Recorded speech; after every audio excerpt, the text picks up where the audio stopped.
Hi guys, welcome back or welcome to DreamWorks Switch to Life. And in today's video, we are going to be reviewing The Croods: A New Age, as it just barely celebrated its 5-year anniversary. So with that in mind, be sure to hear a lot of criticism about this movie because I don't really like it.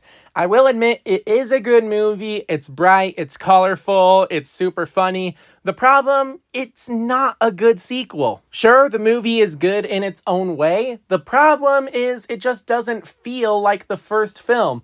The first film was an emotional story about a family trying to survive the end of the world while at the same time trying to accept change and evolution. It was also accompanied by gritty animation that actually helped paint the world in a beautiful way while also making it cruel, and it was also accompanied by some great music that had a lot of emotion to it. The second movie doesn't have any of that. Now, if you don't know, The Croods 2 was actually going to be a movie since before the first film came out. The problem was that due to some creative differences, the directors had to step down, and instead new directors came in to handle the project. So first, let's talk about the animation. Now, I don't really think it's their fault, but the animation is kind of lackluster compared to the first movie. Instead, it looks clean and polished and way too bright and colorful to match what the first movie gave us. And it's not really their fault, it's that their PDI animation software was shut down due to bankruptcy, so they had to create a brand new animation software called Moonray. This unfortunately made it so that some small details from the original movie in the character designs just aren't there. My biggest gripe is probably that Grug had a super small beard in the first movie, and in the second movie, he just looks clean shaven, which is disappointing. In terms of the voice acting, well, I mean, they got the voice cast back, and they do a really good job. The problem is, I think they do too much of a good job. They're just yelling and bickering throughout this movie to the point where it's kind of annoying, to be honest. There's also the music, which is nowhere near as good as it was in the first movie, and instead we get a hit song like Thunder Sisters and I Think I Love You, but aside from that, nothing is good about the soundtrack in this movie. Now, as I've already stated, the writing is just kind of all over the place with this film. They're trying to be loud and in your face so that they can grab kids' attentions instead of telling a good, heartfelt story. And I will admit the story does have a bit of heart, but it's just blinded by the bright colors and loud noises. Also, there are way too many modern day references. Another thing that this movie suffers from is inconsistency.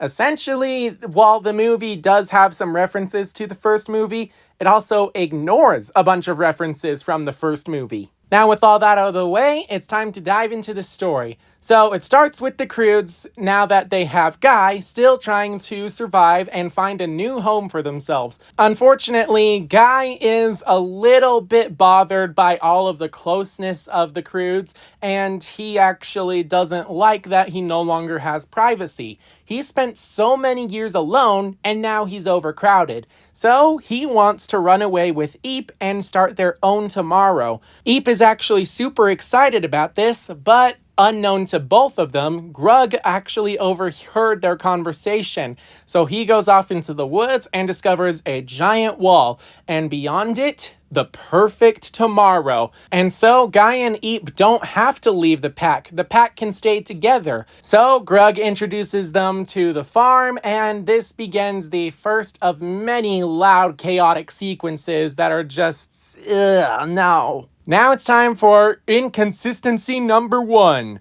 Grug says that he had a banana as a child and he loved it so much he dreamt of tasting it again every single day of his life. Yet, in the first movie, he's clearly seen holding a banana, one that was given to him by Guy, but still. But anyway, Grug decides to take the banana, which triggers a trap that makes it so they're caught in a net, and then they're discovered by people. Apparently, the Bettermans are responsible for all of the food on the farm, and they actually knew Guy back when he was a kid. Unfortunately, Guy and his family went on vacation and they never came back. So Phil decided to make a new home for themselves, creating the treehouse and a farm, making it so they're safe from the outside wilderness. This basically makes it so that the Bettermans, including their daughter Dawn, have a very good, happy life.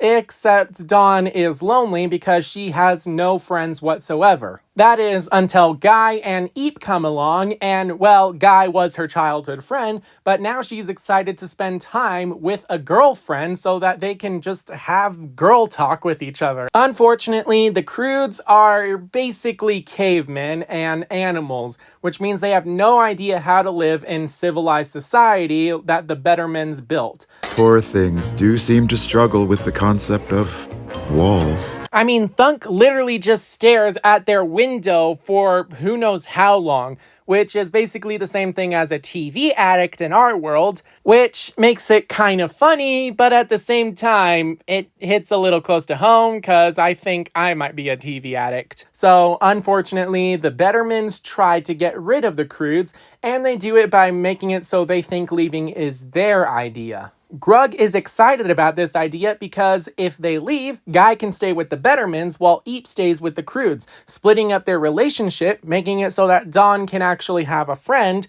and Eep can stay with the pack. But Uga sees through all of this lies and delusions, at which point the Croods get revenge by eating every single banana on the farm. Which is bad because Phil basically banned them from eating bananas, even though they're Grug's favorite food. Which kind of makes it a bit like the Adam and Eve and the forbidden fruit story. But while that's happening, Eep and Dawn are actually bonding, and they go beyond the wall, where Dawn is attacked by bee venom, making her a bit woozy, and unfortunately this gets her in trouble with her parents, and the Croods get into a fight. What did they do to you? I got scars. Our baby! But far more important, Guy actually sees this and gets mad at Eep for taking Dawn outside the wall against her parents' wishes. And this whole time, Phil and Hope are trying to show Guy the good things about the treehouse. And Guy is falling in love with the treehouse and basically says that the treehouse is his tomorrow,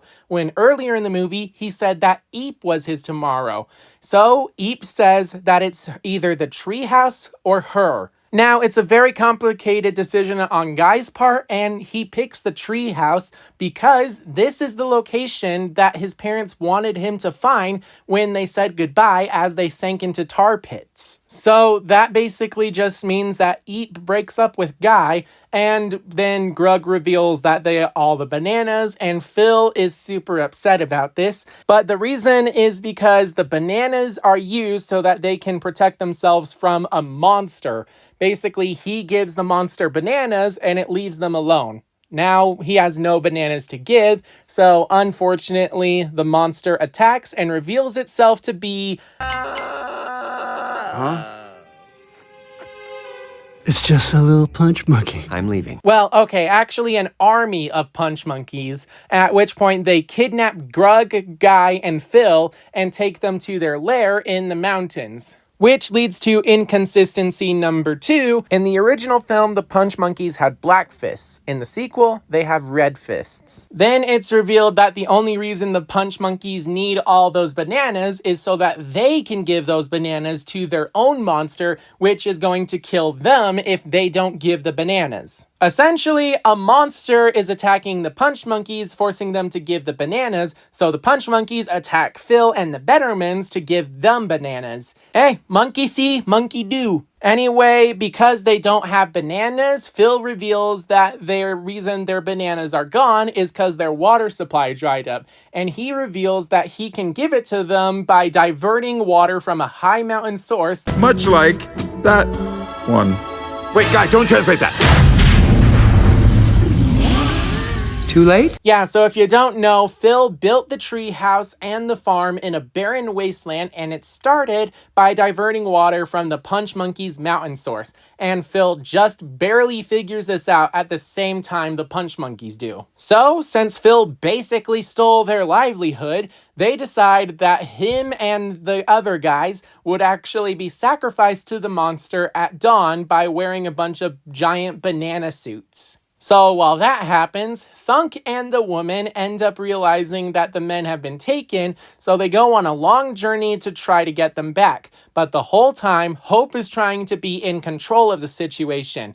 The problem? She doesn't know the wilderness like the Croods. She's trying to avoid dangerous predators and avoid getting dirty, basically to the point where it will actually thwart their progress to rescuing the men, which basically leads to some conflict, and in the end, Hope basically loses her sanity and has a major freak out, at which point she ends up in the den of a wolf spider, and the Croods try to defend her, only to realize that the only reason the wolf spiders are being aggressive is because they're intruding on the wolf spider's territory and they're worried about their kids. Dawn realizes that that's basically what's happening with Hope. She's angry at the Croods because they're intruding on her and the Betterman's livelihood. But honestly, she doesn't realize that these threats can actually become friends and maybe even family. Unfortunately, during all the chaos, they lost the scent of the men, so now they have to rely on Gran's hair, Wigasis. Inconsistency number 3. Apparently, Gran keeps an animal as her hair, and she's been doing it this whole time for years on end, and nobody noticed, including her apparently, because as she pointed out in the first movie, What's a pet? An animal you don't eat. We call those children. so maybe she just doesn't consider Wigasis an animal, but instead just hair? I don't know. So anyway, Wigasis flies off and finds the men in Punch Monkey Mountain, at which point when Wigasis comes back, Gran launches into a speech about how they need to remember the old ways of becoming Thunder Sisters. So Gran, as the Queen o' Women's, ends up turning all of the Croods and the Bettermans into Thunder Sisters. Even Thunk, who isn't really a sister, but who cares? So the Thunder Sisters attack Punch Monkey Mountain right as the men are about to be eaten by a giant monster. Actually, kind of cute. That's just its forehead? Oh, come on! So they manage to rescue the men, have a final battle against the monster. At the same time, Guy and Eep rekindle their relationship because while Guy was in the custody of the Punch Monkeys, all he could really think about is Eep and how much he hurt her with his words. He doesn't care about the treehouse that he was taken from. All he cares about is that he wants to spend his tomorrow with Eep. At the same time, Eep is just heartbroken and angry at Guy, and she's taking out all her frustration, and then she realizes she's upset because she misses Guy. Every time I've been hurt before, I've gotten a mark I can see. This hurts so much, and I can't even see it. I can see it. After a talk with her mom, Uga helps her realize that if she hurts this much, it means she does care about Guy. So, since Guy and Eep realize they do care about each other, they make up, light a fire, and then they use that fire to make the mountain collapse underneath the giant monster, causing him to fall to his death until he manages to grab onto Eep's peanut toe. Inconsistency number 4. Eep didn't have a peanut toe in the first movie. Now that could be just because she got the peanut toe after the first movie and before the second one, but then later Guy says that he had no idea Eep had a peanut toe, yet we see in his dream that he has a vision of Eep's giant foot with a peanut toe on it. Who knows? Maybe he was lying when he said he didn't know Eep had a peanut toe to Grug, but I don't know. Anyway, the monster, who is probably like 8,000 pounds, is holding on because of Eep's peanut toe.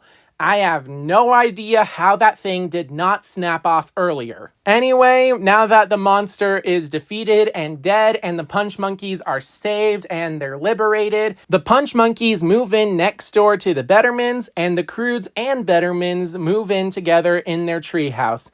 And there's even a happy reunion between Thunk and Douglas, who in consistency number 5 looks almost nothing like his counterpart from the first movie. I get that it's a change in design and animation, but still. So now that the Bettermans and Croods are friends and allies, and even Phil and Grug have become banana bros due to their shared love of bananas, everything is happy. They're even learning how to speak Punch Monkey thanks to Guy teaching them, and the Punch Monkeys literally being their neighbors. Then the film ends a few months later with Guy and Eep realizing they want to start their own pack, so they move away from the old pack, and Grug has to say goodbye to his daughter, something that he feared since the very start of the movie.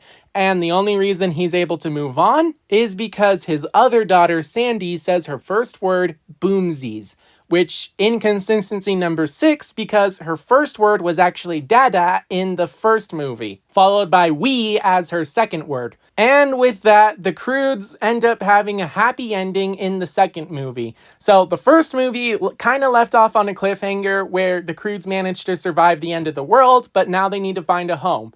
The second movie, they find a home. So I can see why we don't have a Croods 3 just yet, despite it being 5 years since the original's release. However, rumor has it that the Croods 3 has just barely started early development, so maybe we could see an announcement sometime soon. Maybe next year. I don't think it's going to release next year. I think it will get announced next year. And with that in mind, that is the end of my review. Honestly, like I said, I don't really like this movie. I'll admit it's a good movie on its own, but unfortunately, it's a terrible sequel. Too many inconsistencies, it doesn't have the same spirit as the original, mostly because it doesn't have the same people working on it, and it doesn't have the same animation software behind it, which is very disappointing.